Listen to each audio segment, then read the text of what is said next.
recording? Yep. Alright guys, right here, focus on me. So what we're doing is, we got the trees in, so we're going to be putting our bare root trees in today. We've already got them soaking in water. Essentially, and this is recommendations from Rain Tree Nursery, what we're going to be doing is digging a hole twice the width, the size of the root. Okay, so the roots are about 12 inches long. So we're going 2 feet in circumference, or two feet from left to right. And we're going to go 12 inches deep. So Oh wait, hold on. Okay, yeah. Go ahead. Go ahead. Yeah. Yeah. So as you guys can see, the hole isn't any deeper than the actual length of the spade.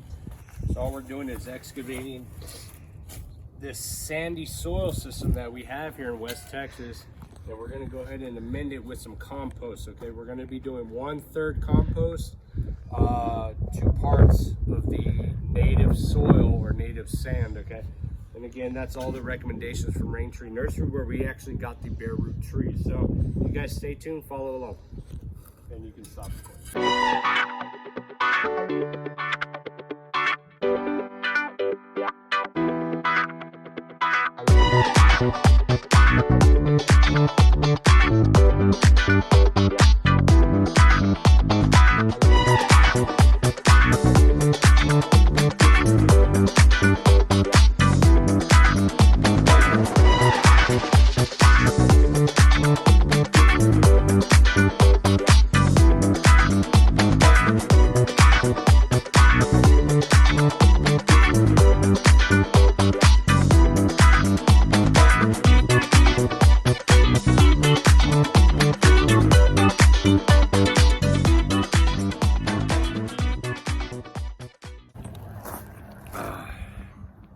Hey guys, what's up? Good morning.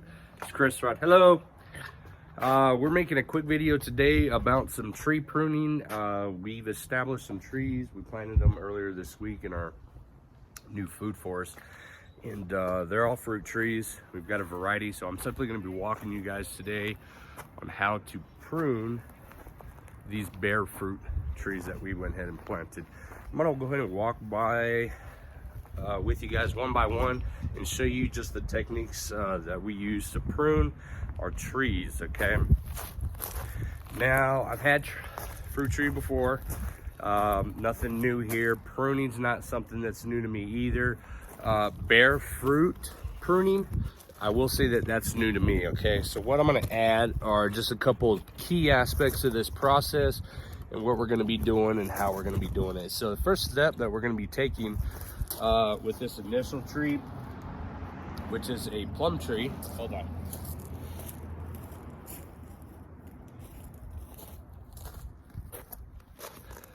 So what we have here is a plum tree, and you know, you're gonna make your cuts based on the type of tree that it is, whether it is a stone fruit tree or not.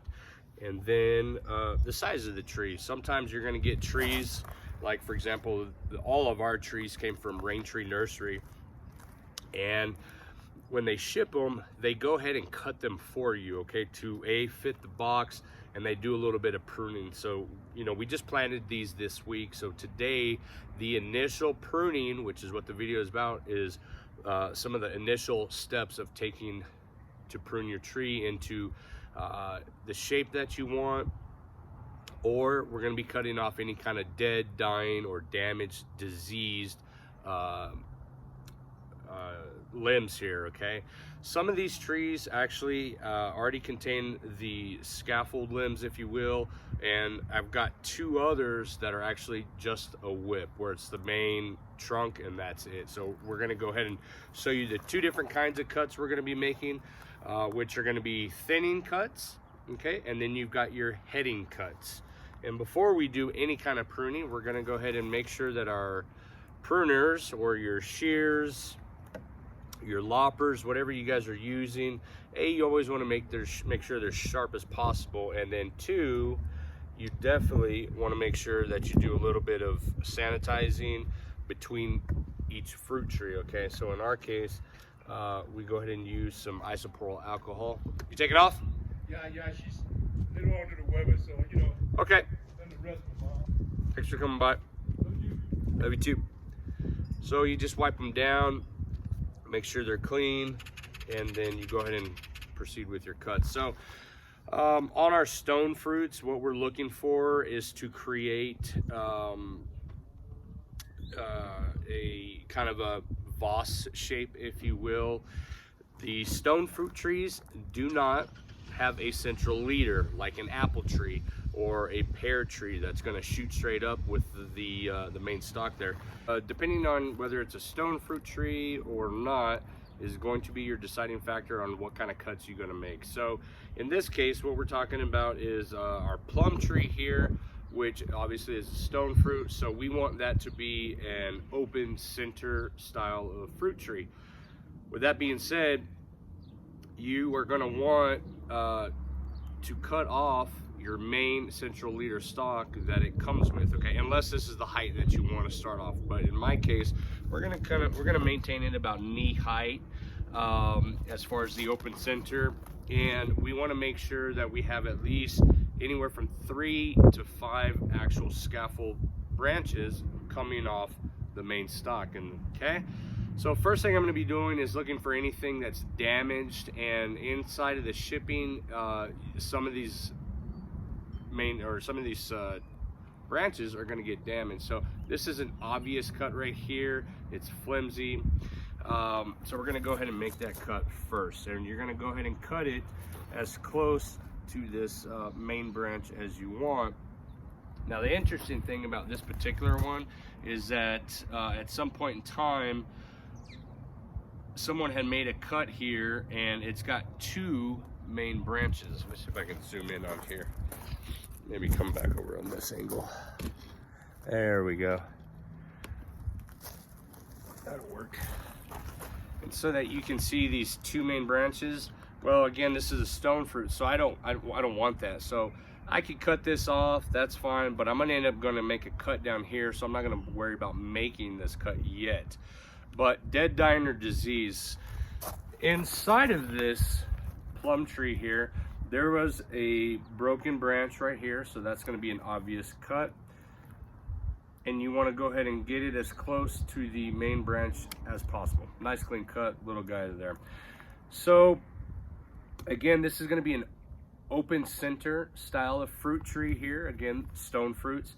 So we're going to go ahead and count back, because I want anywhere from 3 to 5 main scaffold branches from the bottom. 1, 2, 3, 4, and this is my 5th one here, which will branch off and make the wine glass shape, if you will, style of tree. And we're going to go ahead and cut this central portion right off, right about here. When you're making your cuts, another point to make is you want to make sure you're doing 45-degree angle cuts, okay, or angled cuts.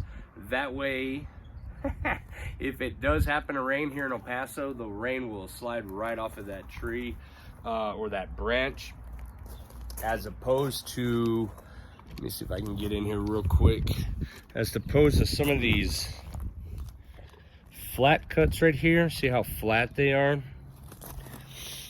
That's what we don't want. You want them to be angled so that the rain will slide right off of that. So again, that was 1, 2, 3, 4, and this is going to be my 5th branch here. I'm going to go ahead and make a cut right above it. And again, this is a plum, and it's a central or an open center. There we go. Now, here's the thing about this is, you know, it's scary to do this, but these initial prunings are going to dictate the size of your tree going forward, okay? And when I say the size is, you know, depending on what you guys buy, whether it be something from the big box store, you know, Home Depot or Lowe's, or maybe one of your local nurseries, or whether you get it online, you got to do some research on your trees. And depending on your location on where you're going to plant them, is going to also dictate what kind of cuts you make. So in my case, I'm doing a food forest, guys, on the side of my property that are that are obviously next to walls that neighbor the property next to me. So I don't want these massive trees.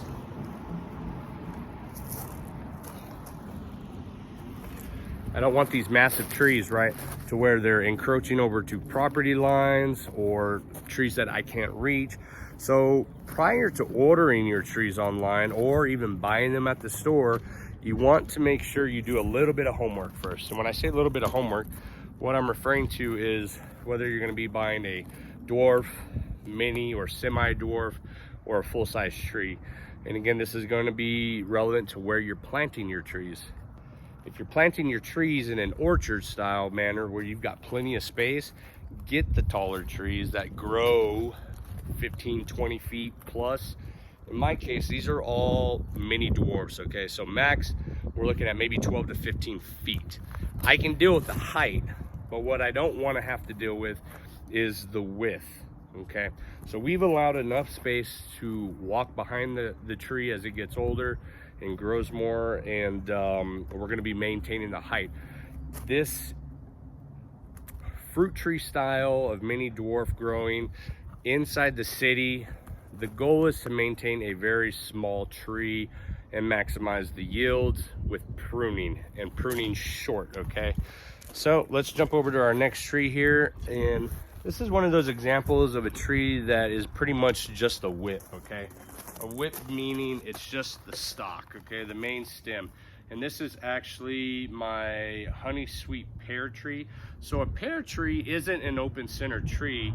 It is a tree that has a central leader. Now, as you guys can see, the way that this whip came inside the box from the nursery, there's no scaffold branches coming off of it.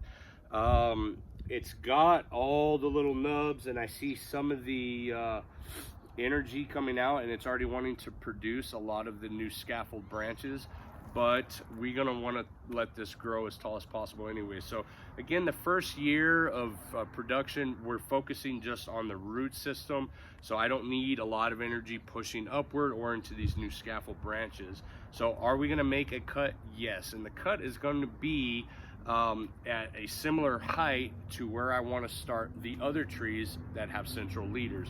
So you can measure 2 feet if you want to start it that high and let it create some of your scaffold branches if you want them that low, or you can come up a little bit. What I'm going to go ahead and do is take the portion of my pocket here, and I'm going to line it up with the tree. That's going to be my guide or my measuring, and I'm just going to go ahead and cut pretty much about 2 inches off the top here. And again, the cut's going to be at a 45-degree angle just above one of these buds right here.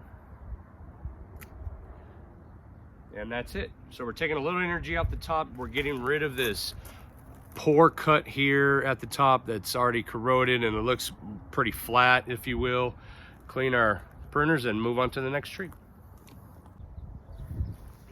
All right, guys, I got 3 more trees to go. I'm not going to go through each one of these, but I just wanted to point out the different kinds of cuts, the heading, the thinning cut, and whether you're going to be working with an open center or a central leader.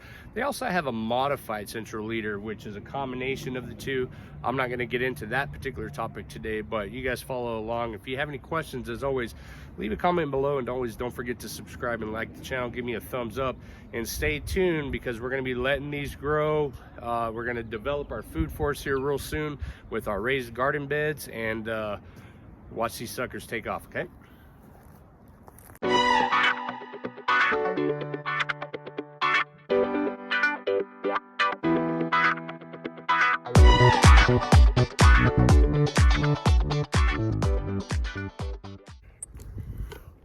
All right, guys, that's it. That's pretty cut and dry.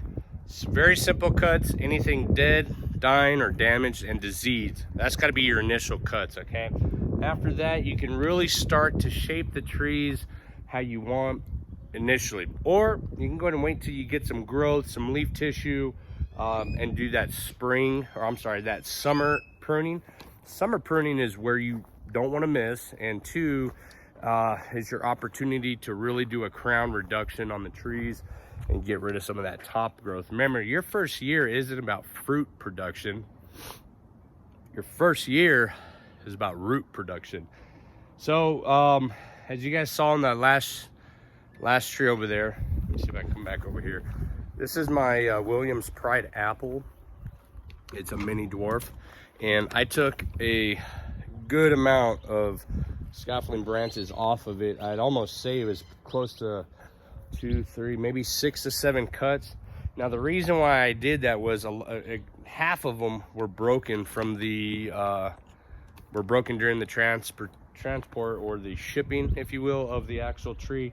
The other reason is a common terminology, root to shoot ratio. Okay, that root to shoot ratio essentially states that you want equal parts of the the shoots, your branches, to be the same size as the actual root system. So again, these were bare fruit trees, guys, and so, you know, they weren't more than 12 inches long. So I don't want a whole bunch of shoots or branches on the top that unbalance the actual tree. Okay, again, we're simply redirecting the energy of the plant to the root system this first year. Throughout the summer and going into the fall, these things are going to take off and create massive amounts of branches and leaf tissue, and so we got to get that root established first. And then the same thing back over here, just to recap a little bit.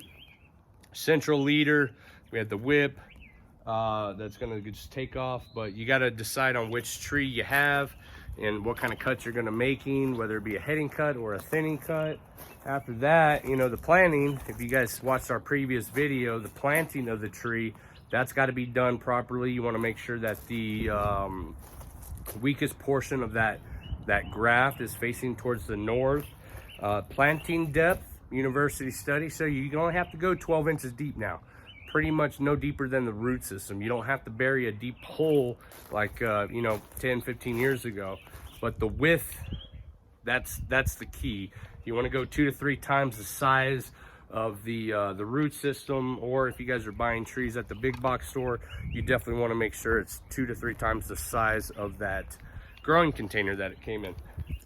Outside of that, you guys stay tuned. We've got our areas flagged off on where we're going to be putting our raised beds.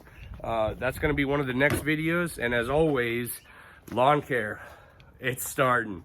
I'm excited about it. We're going to be getting out, mowing some lawns, some clients this week. And you guys stay tuned for an update with the lawn in my very own backyard. Have a good one.